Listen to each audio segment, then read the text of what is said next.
केंद्रीय श्रम मंत्री श्री भूपेंद्र यादव ने सम्मेलन की रूपरेखा सामने रखी।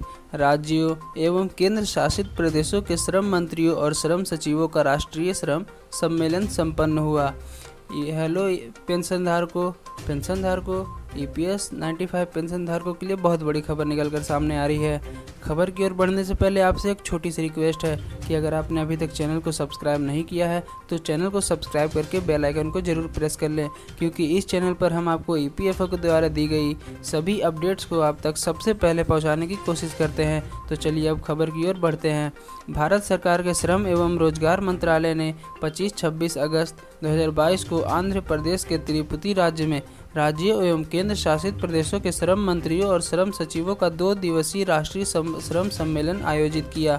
प्रधानमंत्री श्री नरेंद्र मोदी ने 25 अगस्त 2022 को वर्चुअल तरीके से उद्घाटन सत्र को संबोधित किया। इस अवसर पर केंद्रीय मंत्री श्री भूपेंद्र यादव और श्री रामेश्वर तेली, केंद्र शासित प्रदेश चंडीगढ़ के प्रशासक, राज्यों के श्रम मंत्री, राज्यों केंद्र शासित प्रदेशों के श्रम सचिव और सरकारी अधिकारी उपस्थित थे।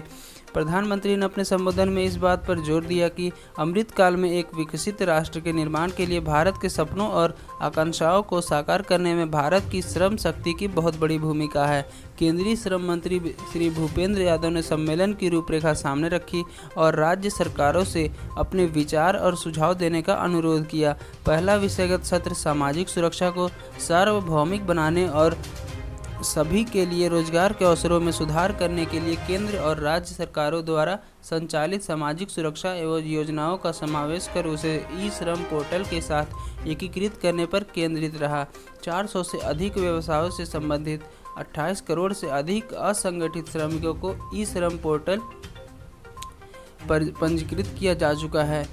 MOP तैयार की जा रही है, जिसके लिए मंत्रालय के तहत राज्यों के सदस्यों के साथ एक समिति गठित की गई है। समिति द्वारा तैयार की गई SOP के आधार पर ई-श्रम डेटा राज्यों के साथ साझा किया जाएगा और राज्य उसे सत्यापित करेंगे।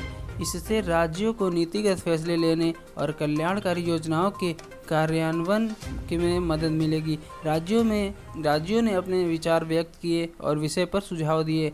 दूसरे सत्र में स्वास्थ्य से समृद्धि पर चर्चा हुई, जिसमें राज्य सरकारों द्वारा संचालित ESI अस्पतालों के जरिए चिकित्सा देखभाल एवं सेवाओं में सुधार और PMJAY के साथ एकीकरण पर बात हुई।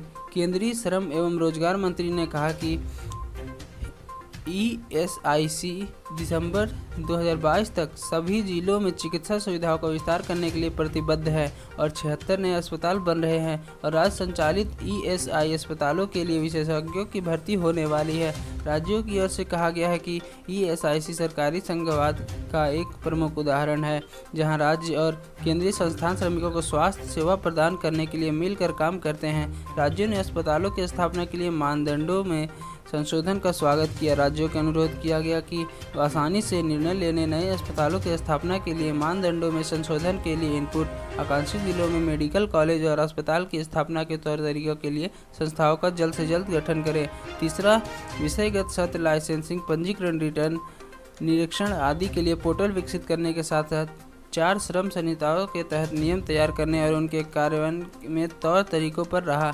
अंतिम विषय विजय श्रमेव जयते 2047 काम की और न्याय संगत और समान परिस्थिति पर ध्यान देने के साथ गिग और प्लेटफॉर्म श्रमिकों सहित सभी श्रमिकों को सामाजिक सुरक्षा, काम को लेकर लैंगिक समानता और महिलाओं के लिए बेहतर अवसर पर केंद्रित रहा। इन सत्रों में शामिल मुद्दे थे व्यवसाय करने में सुगमता और श्रमिकों के लिए जीवन सुगमता, पंजीकरण के लिए एकीकरण पोर्टल का विकास, एक बार लाइसेंस अनुपालन और रिटर्न, गिग और प्लेटफॉर्म श्रमिकों को सामाजिक सुरक्षा सुनिश्चित करने में चुनौतियों एवं उनके समाधान के तरीके, महिला श्रमिकों की भागीदारी में सुधार, कौशल, भविष्य में काम के लिहाज से सीखने की प्रवृत्ति, स्किल गैप मैपिंग और नियोजित माइग्रेशन की सुविधा, सामाजिक सुरक्षा योजनाओं के अस्थायी वित्त पोषण, राज्यों ने नियम बनाने की स्थिति और अहम सुझाव सामने रखे। तो पेंशनधारकों, ये थी आज की खबर। उम्मीद करता हूँ आपको वीडियो अच्छी लगी होगी। अगर आप इसी तरह की वीडियो सबसे पहले पाना चाहते हैं तो आप हमारे चैनल को सब्सक्राइब करके बेल आइकन को जरूर प्रेस कर लें।